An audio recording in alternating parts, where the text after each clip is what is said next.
This story is titled, I kicked out my mother-in-law after she set a fire at my house. Now my wife demand I apologize to her, but I refused, and this happened. Hey everyone! Before we jump into today's video, I need your help. We've noticed the channel is losing some traction, and subscribing is one of the best ways you can support us. It's quick, free, and it helps us keep bringing you awesome content. Your support means the world. Let's keep this channel growing together.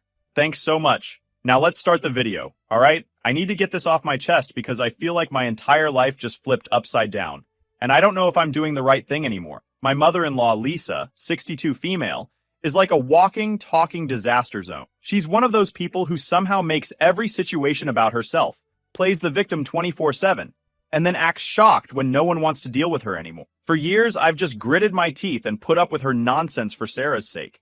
And for what? For her to act blind and treat me like this? Let me back up a bit.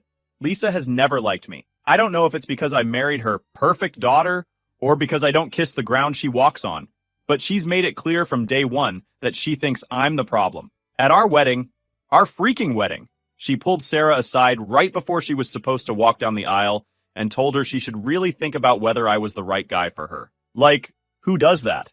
Sarah didn't listen, thankfully, but the fact that Lisa even tried still pisses me off to this day. It was a huge red flag that I should have paid more attention to. Then, when our first kid was born, Lisa managed to one-up herself. Sarah didn't want anyone but me in the delivery room, and she made that clear to everyone, including her mom. Well, Lisa decided that rule didn't apply to her, and tried to barge in anyway. When the nurse told her she couldn't go in, she caused such a scene in the waiting room that security had to get involved. I wasn't even there for half of it, because I was with Sarah. But when I came out to check on things, Lisa was yelling about how I was controlling, and how Sarah was pushing her own mother away. It was embarrassing, to say the least. So yeah, Lisa and I don't exactly have a great history. But Sarah? Sarah loves her mom, flaws and all. She always says, she's my mom, I can't just cut her off. And I get that. I really do. But there's a difference between helping someone and letting them bulldoze your life. Lisa has never figured that out. And apparently, neither has Sarah. Anyway, a few weeks ago, Lisa called Sarah crying. I don't mean regular crying. I mean the kind of dramatic, heaving sobs that make it impossible to understand a word she's saying. From what I could piece together, her landlord was kicking her out because she hadn't paid rent in months. Typical Lisa. She doesn't work, doesn't save, and somehow always expects someone else to swoop in and save her when things fall apart. Before I could even process what was happening, Sarah was saying, "Of course you can stay with us." Like it was no big deal. My jaw practically hit the floor. I couldn't believe she'd just invite her mom to move in without even talking to me first. "Wait, we need to talk about this," I said, but Sarah had already hung up. She turned to me with that look, the one that says, "What's there to talk about?" "She's my mom," Sarah snapped. "She's your mom, but she's also a walking tornado of drama," I said, trying to keep my voice calm. "We have 2 young kids, Sarah. Do you really want to bring her chaos into our house?" "She's not chaos. She's family," Sarah shot back, already getting defensive. "Then why don't you ask your brother or sister to take her in? They don't have kids, and they both have guest rooms. Why can't she stay with one of them?" I countered. I knew for a fact that her siblings could handle Lisa way better than we could. "They don't want to get involved," Sarah muttered, looking away. "Exactly," I said, throwing up my hands. "If her own other kids don't want to deal with her, why should we? It's not our responsibility to fix her mess." Sarah glared at me like I'd just insulted her entire family. "So you're okay with letting my mom be homeless?" she asked, her voice dripping with sarcasm. Honestly? Yeah, I kind of was. But I knew better than to say that out loud. Not yet, anyway. Instead, I just said, "I'm trying to protect our family. We've worked hard to build a stable home for our kids. I'm not going to risk that because your mom can't get her life together." That didn't go over well. Sarah called me heartless and stormed off, leaving me to sit there and stew in the awkward silence. I thought maybe she'd cool off and realize I was right. But no, she was already making plans to bring Lisa here, whether I liked it or not. Here's the thing. I know Sarah loves her mom, and I know she feels guilty that Lisa has nowhere else to go. But when does it stop? When do we stop letting toxic people steamroll our lives just because they're family? I tried explaining this to Sarah, but she wasn't having it. She kept saying things like, "She's not perfect, but she needs a little help." I've heard it all before. Lisa always needs a little help, and it always turns into a huge mess. And you know what the worst part is? I could already see how this was going to play out. Lisa would move in, make a huge mess, figuratively and literally, and then leave us to pick up the pieces. It's her pattern. I've seen it too many times to think this time would be any different. The next couple of days were tense. Sarah barely said a word to me unless it was about the kids, and even then she was curt and short. It was like living with a stranger. I knew she was pissed at me for pushing back about Lisa, but what was I supposed to do? Pretend like this was going to work out? I thought maybe she'd take some time, think it over, and realize I had a point. Instead, she doubled down. She has nowhere else to go, Sarah finally said that evening after the kids were in bed. Her tone wasn't angry this time, but desperate. What do you want me to do? Let my mom live on the street? She kept begging, and I realized I wasn't going to win this argument. Sarah wasn't thinking about the bigger picture. She was just focused on saving her mom. And as much as I hated the idea, I knew there was no way I was going to convince her otherwise. Fine, I said, throwing my hands up in defeat. She can stay, but only until she finds another place. This isn't a permanent thing, Sarah. She needs to know that. Sarah's face softened, and for a moment, I thought she was going to thank me. Instead, she said, I'll talk to her. She'll understand. But I knew Lisa wouldn't understand. Lisa never understood boundaries. This wasn't going to be a short stay. This was going to be an invasion. Lisa showed up 2 days later with more stuff than I thought was humanly possible for someone who was supposedly on the verge of homelessness. She didn't even try to pack light. There were suitcases, boxes, random bags of who knows what, and even a stack of plastic bins. By the time she'd hauled everything into the house, the guest room looked like an episode of Hoarders. Thanks so much for letting me stay, Lisa said, flashing me a fake smile that didn't reach her eyes. I really appreciate it. I nodded, biting my tongue. Just until you find another place, I reminded her. Of course, she said, her voice dripping with insincerity. I'm already looking. I just need a little time to get back on my feet. Sarah beamed at her mom like she'd just solved world hunger, and I knew there was no way this was going to end well. The first few days weren't too bad, but that didn't last. Lisa had a way of making herself at home that felt less like a guest and more like she was trying to take over. She left her stuff all over the house, her bags spilling into the hallway. She treated the guest room like her personal storage unit, cramming it full of junk and making it impossible to walk through without tripping over something. And then there were the little things. She'd leave dirty dishes in the sink instead of putting them in the dishwasher. She even started rearranging things in the kitchen because she didn't like how we had it set up. I tried to ignore it, but it was like she was deliberately pushing my buttons. Can you talk to her about cleaning up after herself? I asked Sarah one night after the kids were in bed. She's still getting used to things, Sarah said, brushing me off. She'll settle in soon. How much more settled can she get? I muttered. But I didn't press the issue. Yet. It all started the night Lisa burned dinner. Or rather, the night she turned dinner into some unidentifiable horror show and insisted my kids eat it. Lisa had decided to help by cooking dinner. But as always, she didn't bother asking if we needed her help. By the time I got home from work, the kitchen looked like it had been through a war. Pots, pans, and utensils were scattered everywhere. The counters were smeared with something I didn't want to identify. And the smell? Burnt mystery food mixed with regret. What's going on in here? I asked, trying to keep my voice steady while mentally calculating how many hours it'd take to clean up this mess. Lisa spun around with this overly proud grin, holding a ladle of what I can only describe as chunky sludge. I made dinner, she chirped, clearly waiting for a round of applause. Sarah came in right after me and immediately started doing damage control. Mom, this is so thoughtful of you. Thank you, she gushed, though I caught the slight hesitation in her voice when she glanced at the pot. Lisa waved her off like she was a hero. Oh, I just thought it would be nice to cook for the family. Nice? Sure. Edible? Hell no. But before I could suggest we order pizza, Lisa was already serving the kids. My kids. My poor kids. Looked downright panicked when the bowls hit the table. They gave me that wide-eyed, do we really have to eat this? Look, but before I could say anything, Sarah jumped in. Try your grandma's dinner, she said gently. She worked hard on this. I couldn't believe what I was hearing. The kids hesitated, clearly uncomfortable, but Sarah nudged them again. It's just a little, guys. It'll make Grandma happy. That's when I lost it.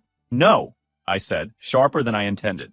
Do not force them to eat something just because you don't want your mom to feel bad.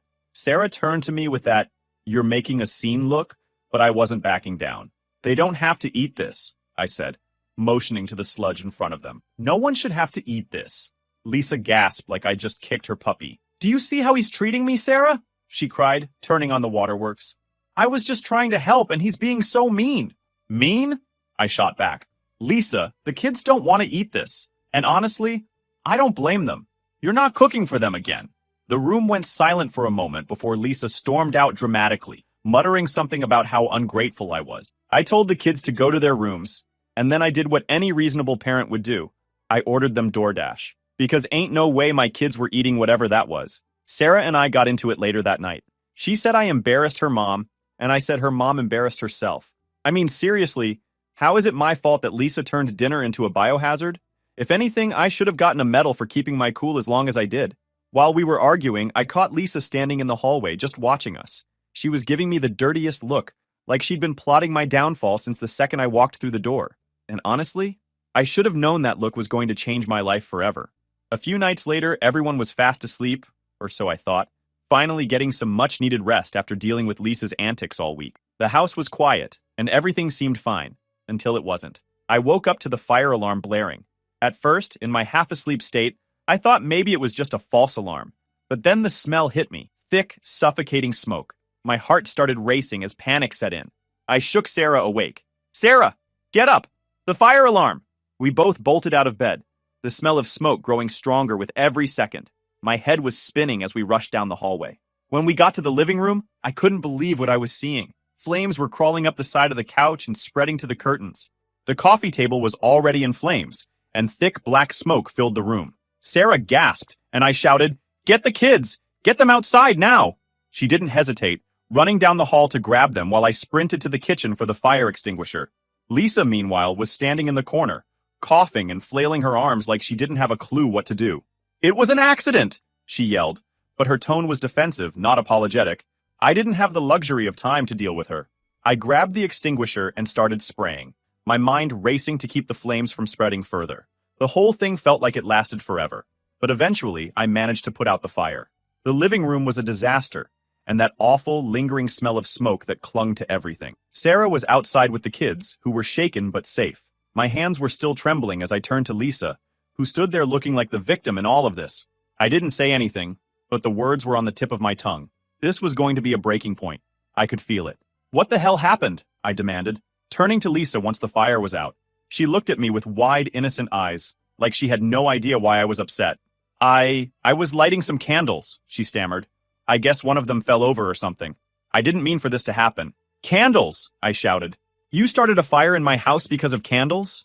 "It was an accident," she insisted, but there was something off about her tone. She didn't sound scared or sorry, just annoyed that I was yelling at her. I glanced around the room, trying to piece together what had happened. That's when I noticed the pile of burnt papers on the coffee table, along with an empty lighter. This wasn't a candle accident. This was something else entirely. "Why are there burned papers here?" I asked, narrowing my eyes. Lisa's face turned red. "I was just cleaning up some old documents," she said quickly. "I thought it would be faster to burn them, but I didn't think it would get out of hand." "You thought burning papers in the middle of the living room was a good idea?" I said, my voice rising, because nothing made fucking sense. Before she could answer, Sarah came back inside, having left the kids in the car. "What's going on?" she asked, looking between me and her mom. "Your mom just set our living room on fire," I said, pointing to the mess. "It was an accident," Lisa repeated, this time with fake tears in her eyes. "I didn't mean to." "She was burning papers," I said, turning to Sarah. "In the living room. Who does that?" Sarah looked at her mom, her expression somewhere between shock and disbelief. "Mom, is that true?" Lisa sniffled, wiping her eyes dramatically. "I was just cleaning up. I didn't want to leave a mess, so I thought burning the papers would be easier. I didn't think it would get out of control." "She didn't mean it," Sarah said, conflicted, turning back to me. "You don't have to yell at her. She almost burned our house down, Sarah," I yelled. "The kids were upstairs. What if we hadn't woken up in time?" "It's not that big of a deal," Lisa muttered under her breath, but I caught it. That was the moment I knew she didn't care. Not about us. Not about the kids. Not about the house. She'd set the fire because she was pissed at me for not treating her like the queen of the castle. I stood there, staring at the charred mess, while Lisa sniffled dramatically in the background. Sarah was still defending her, but my patience had officially run out. I couldn't let this go. Lisa had to leave. That night, after the kids were asleep, I sat Sarah down and said, cutting straight to the point, "She's gotta go." Sarah looked up from her coffee, her eyes narrowing. "What? She's not going anywhere." I leaned forward, keeping my voice calm but firm. "Sarah, your mom set our living room on fire last night. She almost burned down the house with the kids in it. Do you understand how serious this is?" "She didn't mean to," Sarah said, her voice rising defensively. "It was an accident. I said sharply, trying to keep my cool. Stop calling it an accident. She was burning papers, Sarah, in the middle of our living room. That's not normal. That's reckless, Sarah said, her voice trembling. You don't know what it's like to feel like you have nowhere to go. I can't just kick her out. You're not kicking her out. I am, I said flatly. Because if you won't, I will. Sarah's face crumpled, and for a moment, I thought she might finally see where I was coming from. But then she said the thing that shattered me. If you kick her out, I'll leave too. I stared at her, stunned, but she continued. I mean it, she said, her voice shaking. If you make her leave, I'll take the kids and go. I sat back in my chair, feeling like I'd just been punched in the gut. You'd take the kids and leave me? For what? Just now, you didn't seem to care about the kids much when you were fine leaving them with her, even though she's reckless enough to almost burn us all alive. What changed now, Sarah? Or are you just trying to use our kids again to satisfy your unstable mother? Sarah said, tears streaming down her face. She has no one else. If you do this, I can't stay here. I was speechless. For years, I'd put up with Lisa's drama because I loved Sarah. I'd bent over backward to keep the peace, even when it meant sacrificing my own sanity. And now she was telling me she'd walk away from everything we'd built, our marriage, our family, to protect the woman who'd almost burned our house down? Sarah, think about what you're saying, I said, my voice cracking. She didn't mean to hurt anyone, Sarah said weakly. She's just lost. I stared at her in disbelief. Lost? Sarah, are you seriously waiting for someone to actually get hurt before you believe your mother isn't normal? She almost burned the house down with all of us in it. What will it take for you to see that this isn't okay? My voice was rising, but I couldn't help it. The thought of something worse happening made my stomach turn. What happens if there's another fire, and we don't wake up in time? What happens if one of the kids gets hurt because of her carelessness? My voice cracked, and I had to stop myself from finishing the thought. Sarah didn't respond. She just sat there, staring down at the table with tears streaming down her face. For a moment, I thought she might finally understand, but instead, she stood up and walked out of the room, leaving me sitting there with the weight of it all pressing down on my chest. By the time dinner rolled around, I wasn't going to wait for Sarah to do the right thing. I was going to handle this myself. After dinner, I cornered Lisa in the living room. You're leaving, I said, my voice low and steady. She looked up from the TV, her face immediately twisting into a scowl. Excuse me? You heard me, I said. Pack your stuff. You're out. Lisa laughed, but it was a hollow, bitter sound. You can't be serious. Sarah would never let you kick me out. She won't have to, I said, because I'm calling the cops. Before I could dial, Sarah came rushing into the room, her eyes wide with panic. What's going on? I'm calling the cops, I said, not taking my eyes off Lisa. Ignoring Sarah's protests, I dialed 911. Lisa started yelling, calling me every name in the book, but I didn't care.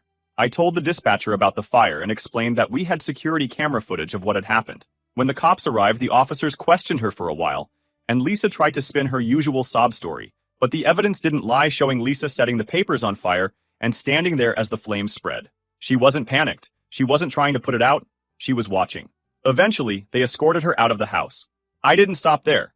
I pressed charges and handed over the security footage as evidence.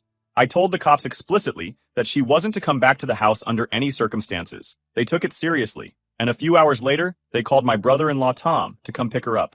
Tom showed up looking furious, though not at Lisa, of course. He wasn't thrilled with the situation and made it clear he didn't agree with me calling the cops, but I didn't care. Sarah, however, decided to go with her mom. She left the house without saying much, just a tearful look back at me before walking out the door. The kids stayed with me, of course. She did not think about them again. This was the last thing that happened. Sarah leaving with her mother without looking back at us. I knew this wasn't going to end well, and I made my decision right then and there. If she was picking sides, and the wrong one at that, then so be it. The next morning, Sarah came back and immediately started pleading with me to drop the charges. She was crying, her voice shaky, begging me to drop the charges, adding, I can't just stand by while you destroy her life. I stared at her, my jaw tightening. Destroy her life? Sarah, she's done that to herself. I'm not the one making reckless decisions. You can keep making excuses for her, but I'm done enabling this behavior. She did not argue much. She did look exhausted. The following days were tense. Sarah was cold and distant, her every glance and clipped word dripping with anger. But things got worse when I got home and everything was quiet. Too quiet. Normally, even on her worst days, Sarah would let me know if she was taking the kids out.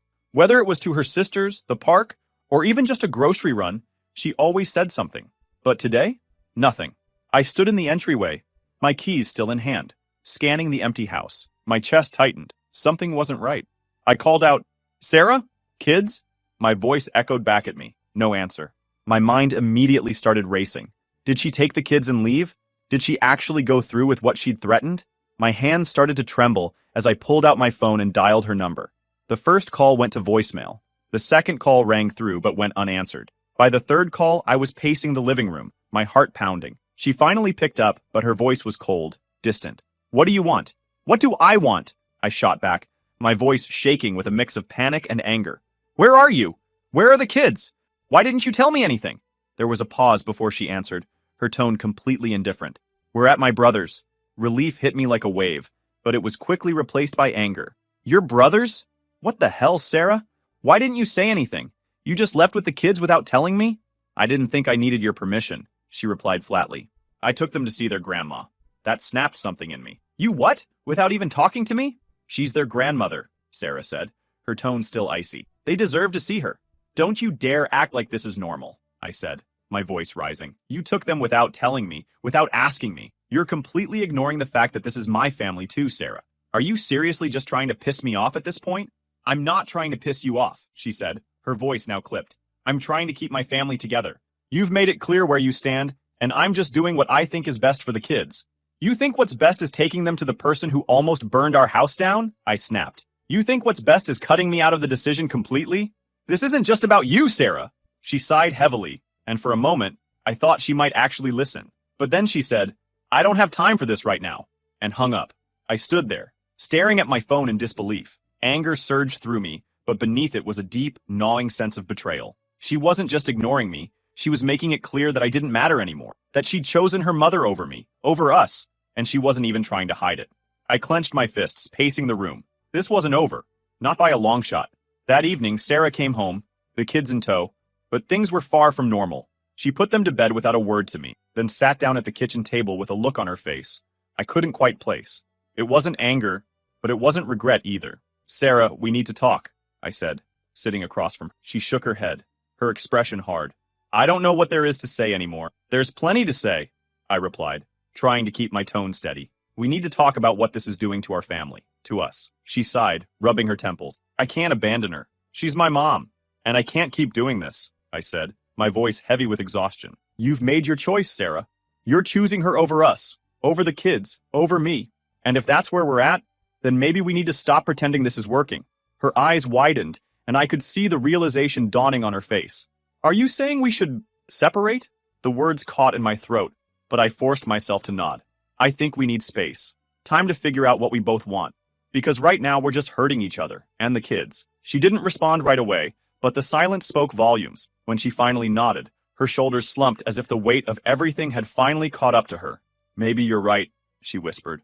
We sat there in silence for what felt like hours, the reality of what we'd just agreed to sinking in. I wanted to tell her that I loved her, that I didn't want this to be the end, but I couldn't bring myself to say it, not when I knew she was still so tied to Lisa. The next morning, I woke up to the sound of muffled sobbing. I found Sarah sitting on the edge of the bed, her head in her hands, her whole body shaking with the force of her cries. "I love you," she said, her voice breaking as she looked up at me with tear-streaked cheeks. "I love you so much, and this is not what I want. But I can't abandon her. My mom has no one. My siblings, they don't care. They're willing to throw her in the streets, and I can't do that. I can't." Her words were like a punch to the gut. I knelt down in front of her, trying to keep my own emotions in check. "I understand, Sarah. I really do.